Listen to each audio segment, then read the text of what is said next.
Thank you very much. Good afternoon to all of you. Yes, I did bring the snow from Albany. I plead guilty. Could have been worse. It's not a hurricane. It's not a flood. They're not locusts. And it's not even that much snow. First to Jonathan Soros, who is the man in the arena on a very difficult issue and has really committed himself to making a difference. We all applaud you. Let's give him a round of applause, Jonathan Soros.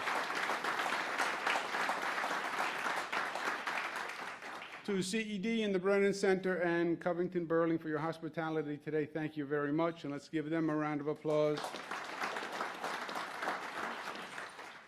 Michael Waldman. I worked with Michael back in the old days when we were young people in the Clinton administration running around, and I'll tell you a joke that will make him nervous. At that time, they thought that Michael and I looked a lot alike, believe it or not, and they would mistake us for each other. Now, just so, not to disparage Michael, that was a long time ago, and I have not aged well. But there was a similarity back then. But Michael was doing great work at the Brennan Center, and it's a pleasure to be with him again. Philip Howard, thank you very much for being here and working so diligently on this issue. And as a point of personal privilege, Jeremy Creeland, who Michael mentioned, worked at the Brennan Center, and he's now in my administration, and he is in the brain, what's the best word for you? The brainiac on all ethics reforms, and it's a pleasure to be with him, Jeremy Creeland.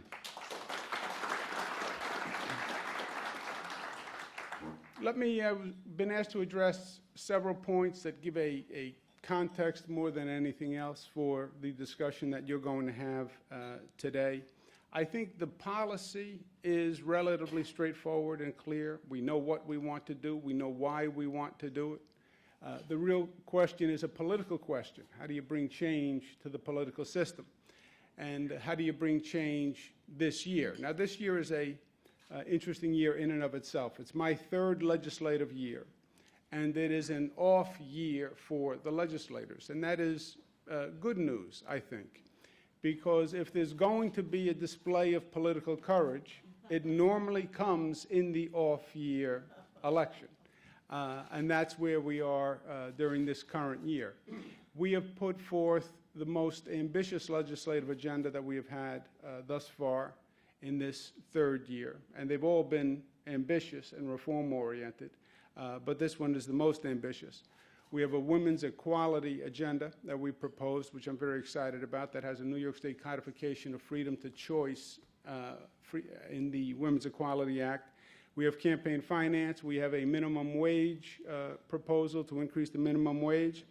We want to decriminalize low levels of marijuana in connection with the Stop and Frisk program, which has given many largely black and brown young people a criminal record for arrest of a small amount of marijuana.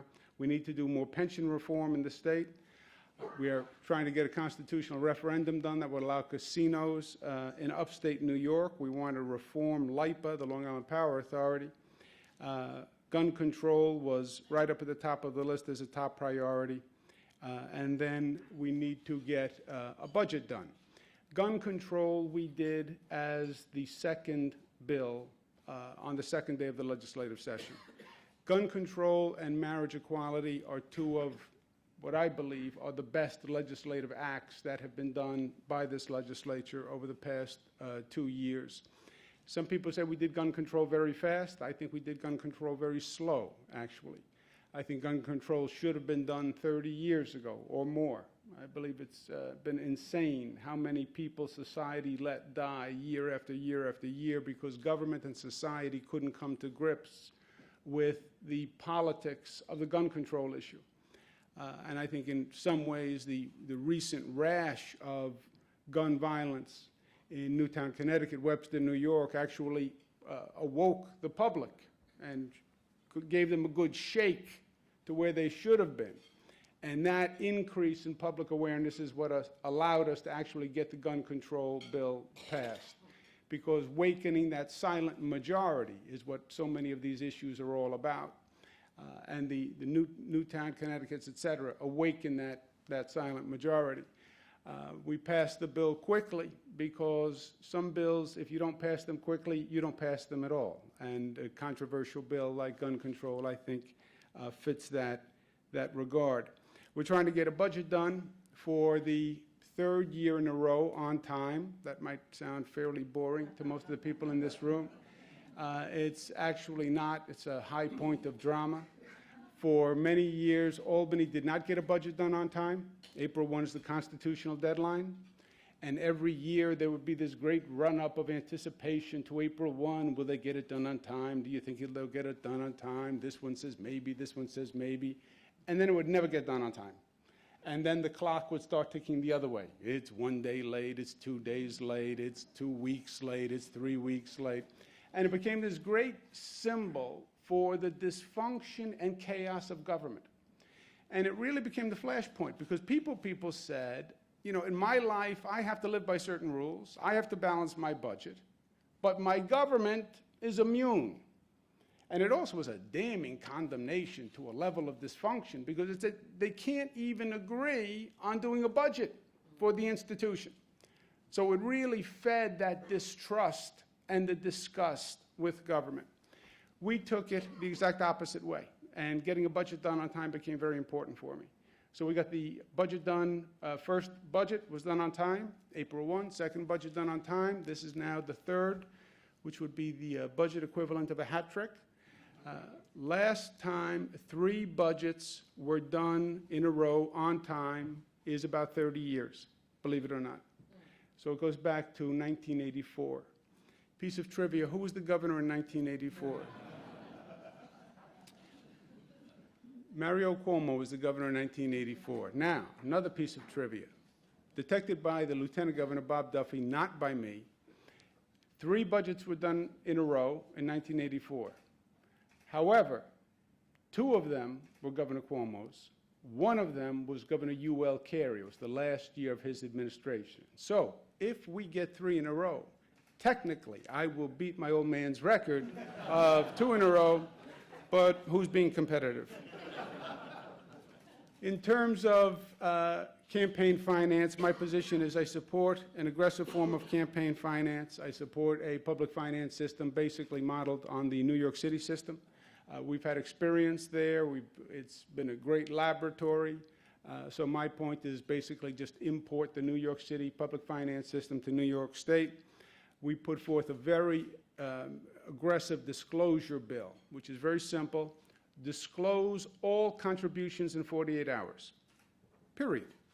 No subchapters, no caveats. All political contributions, political committees, lobbying organizations, everything, within 48 hours.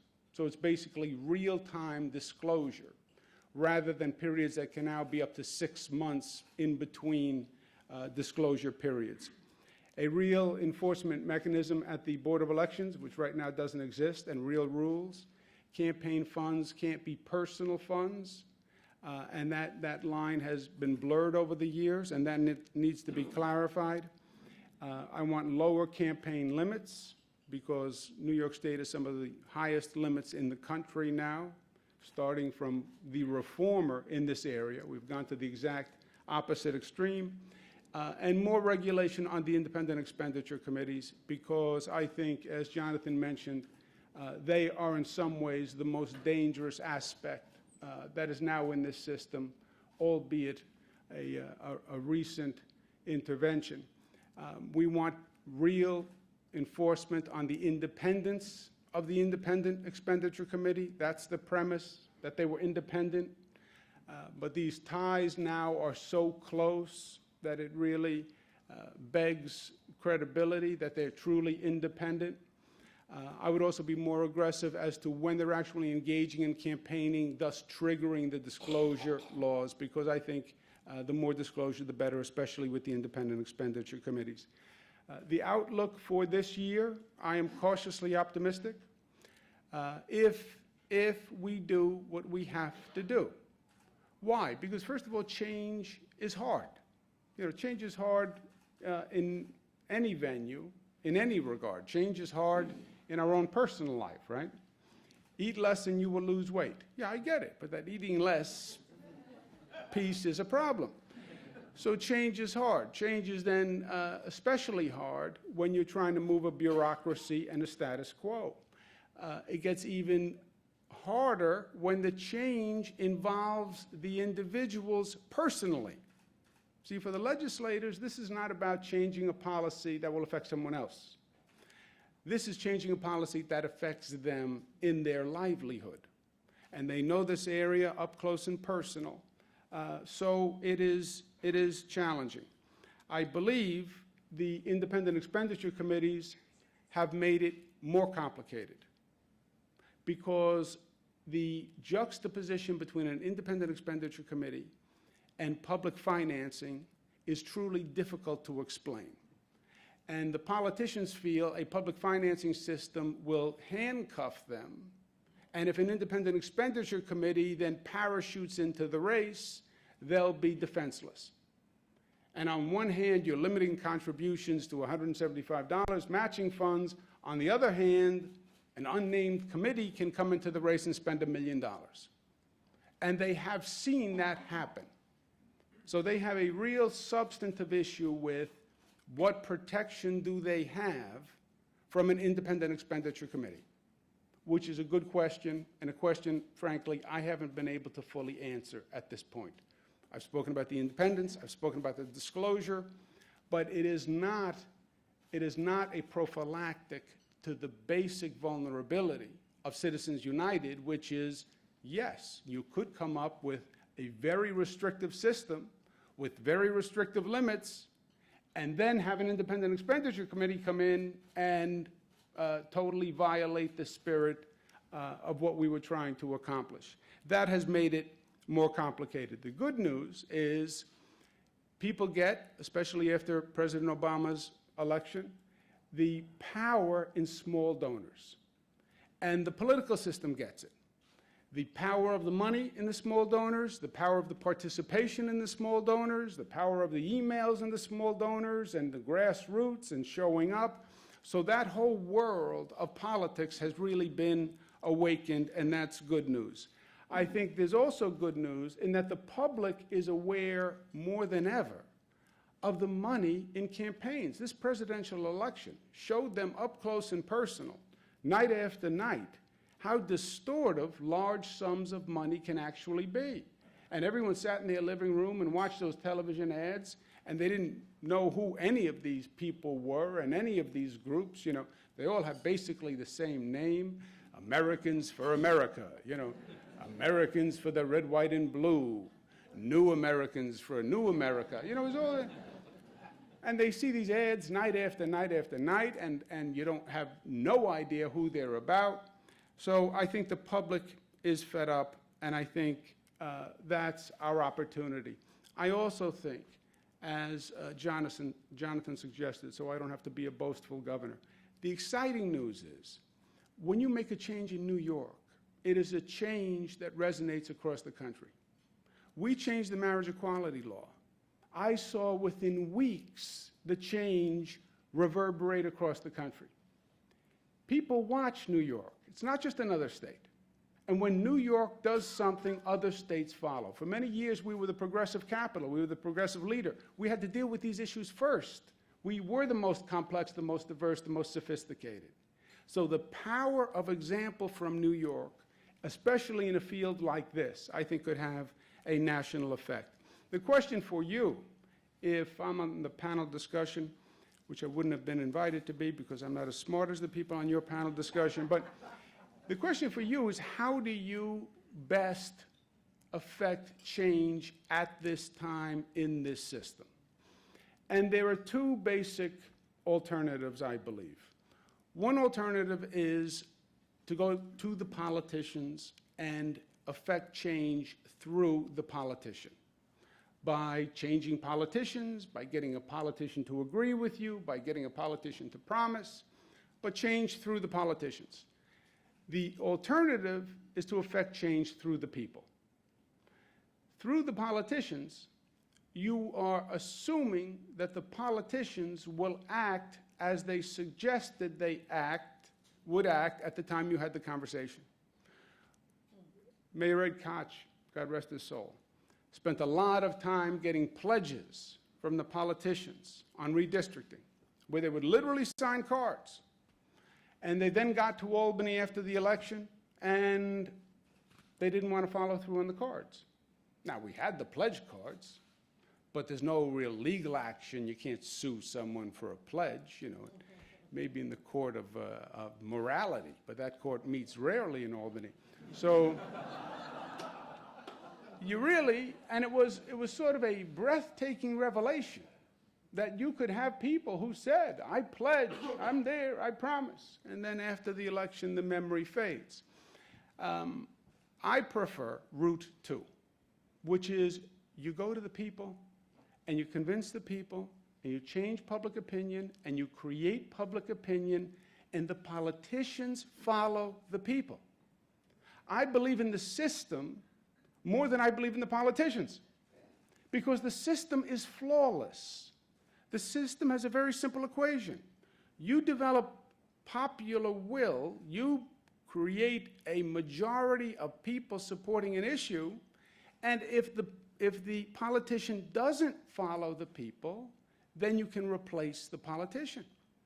Now, developing public will is hard, and it's time-consuming, and it's expensive. But every initiative that we have won, especially in the past 2 years, followed that model. I'd laid forth a State of the State agenda, the agenda that I went through with you. Each one of those agenda items, I do community forums all across the state. My cabinet, between my cabinet and myself, will do hundreds and hundreds of meetings all across the state. We'll spend millions of dollars on TV commercials on those issues, developing the political will, because my formula is the opposite. I leave the politicians there, develop the popular support, and then introduce the politician to the popular support. And you would be amazed how politicians tend to follow the public support. We're taught that the politicians lead, right? That's what Civic Course said. Politicians, we elect them to lead, and they get up and they say, I have a vision of where the future is, and we're going here, and they lead the people. Maybe, sometimes, rare exceptions. More often, the people move first and the politicians follow. That's what I have seen. Marriage equality in this state. How did we get it passed? Millions of dollars in advertising, hundreds and hundreds of meetings all across this state, and you saw it go up continually in the polls. One point, it was close to 60% support, marriage equality, which was remarkable, by the way, because at one point it was like 20, 30%. And it was a very affirming demonstration of how progressive society can be and how quickly it can change. But it became popular. And then politicians were introduced to the popularity, and politicians quickly do the calculation what it means to be against a popular position. And that's what we're doing with women's equality, campaign finance, minimum wage, all of these issues, getting them to a tipping point where they are strong enough that the politicians need to follow. That's the lesson I learned with Michael Waldman in the Clinton administration for 8 years. That's what we did. Whenever there was an initiative, you build the public support first, and then you call the question. It's the way LBJ did it. It's the way Nelson Rockefeller did it in Albany for many years, and it's a formula that works. It is a time-consuming, exhausting effort. Hence, why I look this way when I'm roughly Michael Waldman's age, because it is a lot of work and a lot of hours. But it is also, I think, the most effective way to do it. And my last point is why do it? And I read the CED report. Pay-to-play is a problem. I understand that. I was the Attorney General for 4 years. I literally put people in jail for pay-to-play, acting in their public capacity in response to a contribution. That's quote-unquote pay-to-play. And part of the danger in this system is politicians will do things for money. Politicians will perform acts or be influenced by contributions. And I think that's tends to be the apparent and the obvious danger. And it's real. Again, I've done a number of investigations. Number of people went to jail just for that. But I think there's an even worse problem that campaign finance is creating, in that the people in this state, people across the country, they have become disassociated from their government. And they just don't believe, and they don't trust, and they think the government isn't about them. And that is a killer. That is a killer. Because every relationship is only as good as its level of trust. Every relationship. And even the relationship between a citizen and their government. And what they're saying today is, I'm not electing these people. My voice, my vote has nothing to do with this. There's money coming in from all sorts of sides, tremendous money, corporate money, big money, and it's not me. So I feel disassociated during the electoral process. And when they get there, not only are they dysfunctional, gridlock politics, but they're not about me. And now I'm isolated and I'm alone. And the one source, my government, that was supposed to give me strength and was supposed to give me confidence, I feel no connection with. And for someone like myself, who I believe inherently and innately in the power and capacity of government. Why? Because government is just us. I never saw government as some alien creature. Government is us. It is the vehicle for collective change, where we come together and say, we'll do things through government that we can't do alone. That's government. So I believe in government because I believe in us, and I believe in the commonality. But government is only as good and only as powerful and only as effective as the trust from the people, and we don't have it. And for me, my governorship, what politics is about today, is a very simple formula. Demonstrate government competence and capacity, that the government can actually work, that it can do something efficiently, effectively, that it's not gridlocked, and it's not incompetent. Government competence, capacity, and public trust. That's the two elements you need to make the whole situation work. Competent government, public trust. Nothing will restore the trust more than campaign finance. And until we have campaign finance, nothing else will. That's why what you're doing is so important. Thank you, and God bless you.